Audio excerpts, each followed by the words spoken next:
I welcome you to this next video on that we are doing on the concept of non-violence by Mahatma Gandhi. So in our previous video, we had discussed these two important dimensions that Mahatma Gandhi tried to explain his concept of non-violence from these two dimensions, one being the internal dimension and the other being the external dimension. तो उसमें मैंने कहा था आपसे कि जो non violence का जो कंसेप्ट है इसका एक बहुत ही इम्पोर्टेंट इंटरनल डायमेंशन है, इसका ही बहुत ही इम्पोर्टेंट एक साइकोलॉजिकल डायमेंशन है जिस पे Mahatma Gandhi spoke at length while elaborating, while propounding this important concept on non-violence. So the point is that non-violent way of life is impossible unless we don't visit our deep recesses of our head and heart, and where through he wants us to kind of abdicate any hostile thoughts, wherein he wants us to abdicate any evil thoughts so far as the other human beings are concerned. So for Mahatma Gandhi, the concept of non-violence is violated when we harbor any evil thought so far as the other human beings are concerned, or when we have any deep-seated hatred, or when we have any hatred for the other human beings, the concept of non-violence gets violated.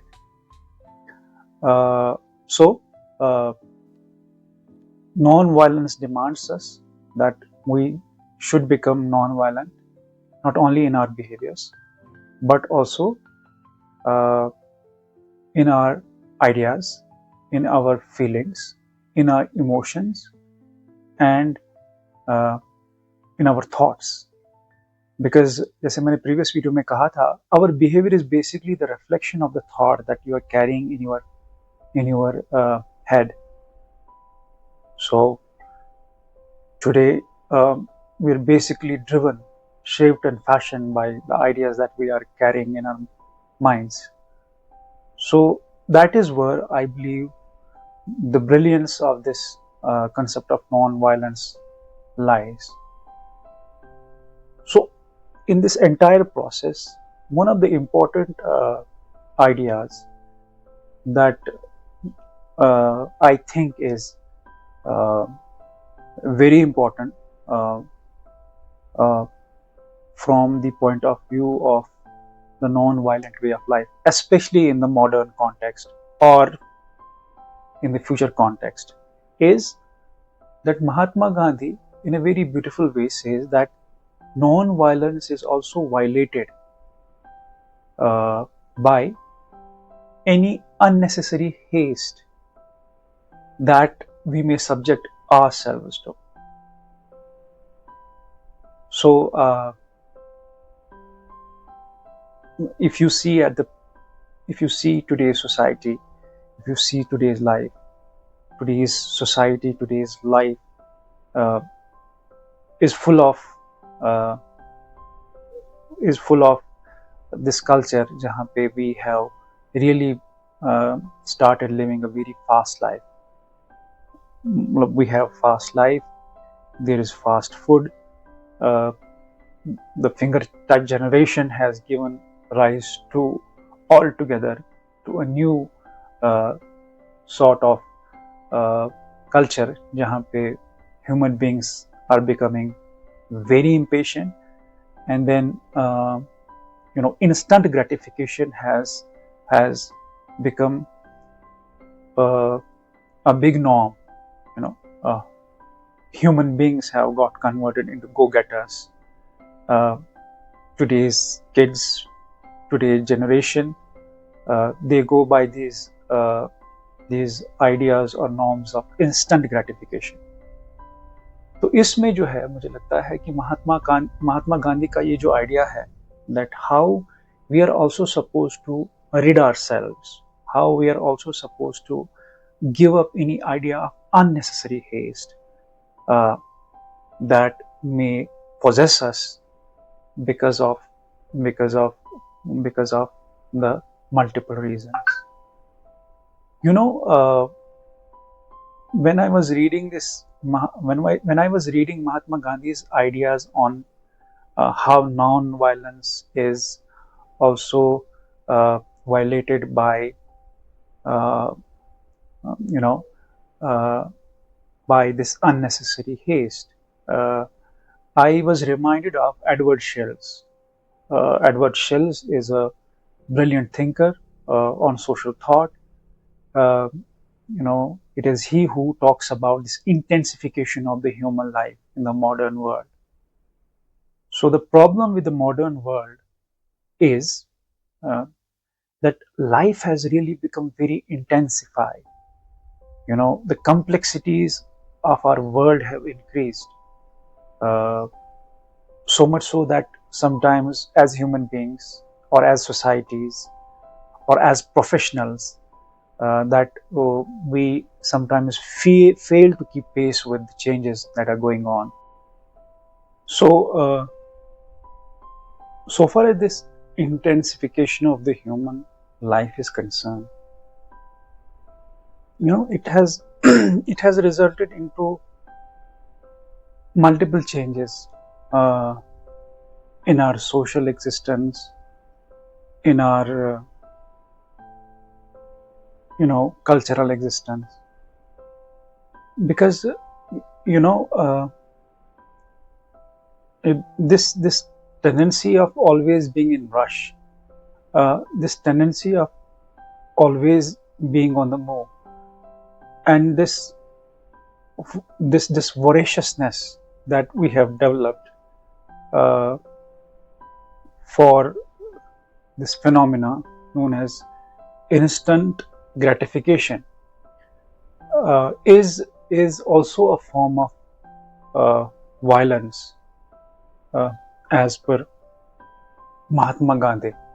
So, and if you see the modern lifestyle today, we see how it is giving rise to multiple problems,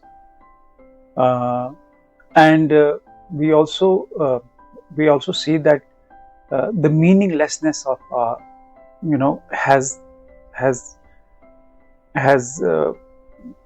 has also come into existence, and this meaninglessness or this alienation, this feeling of alienation, has really gone deep into the minds of the people. So any unnecessary haste is also a sort of violence that you are doing to yourself, that you may be doing to your family by always being in an unnecessary haste, and that you may be doing to your organization or to your company. So this aspect of non-violence, this aspect of ahimsa,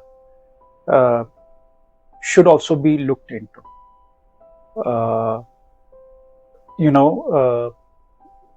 I think this is really great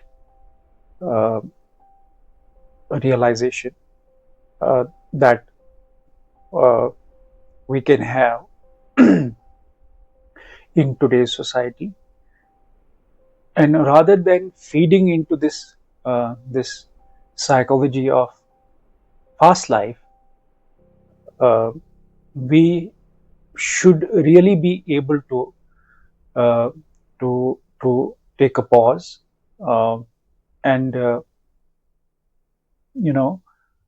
and exercise a sort of restraint, so that we are not kind of sucked in by this rat race that may come your way.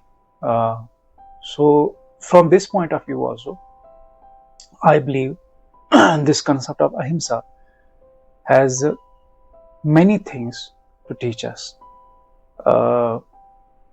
And um, for example, in the modern world today, especially with the rise of Eckhart Tolle, who is one of the brilliant spiritual scholars that that that we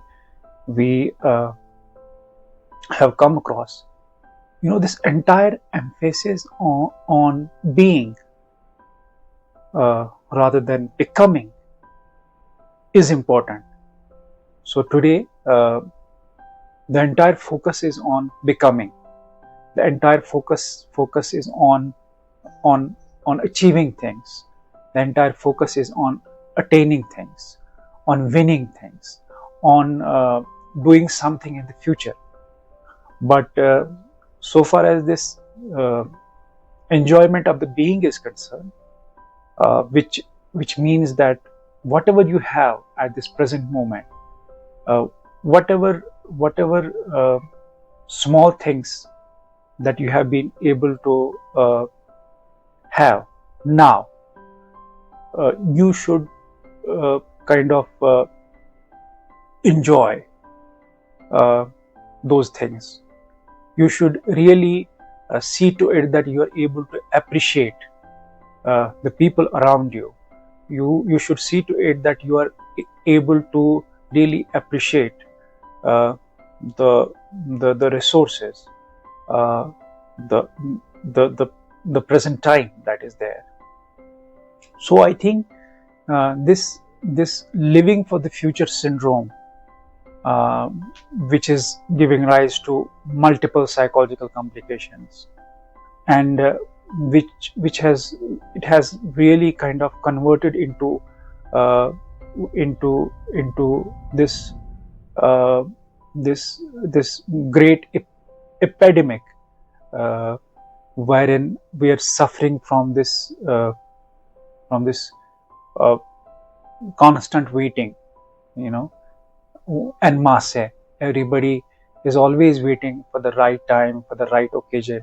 So that way you are eyeing something in the future rather than you focusing on something that you already have, rather than you making use of those books that you have already bought. You are always in this rush, in this mad rush of buying the new books, registering for the new courses, without doing justice with those courses that you are already registered for, or without doing justice with those books that are already laying on your table, and without making full use of those resources that uh, that are already with you.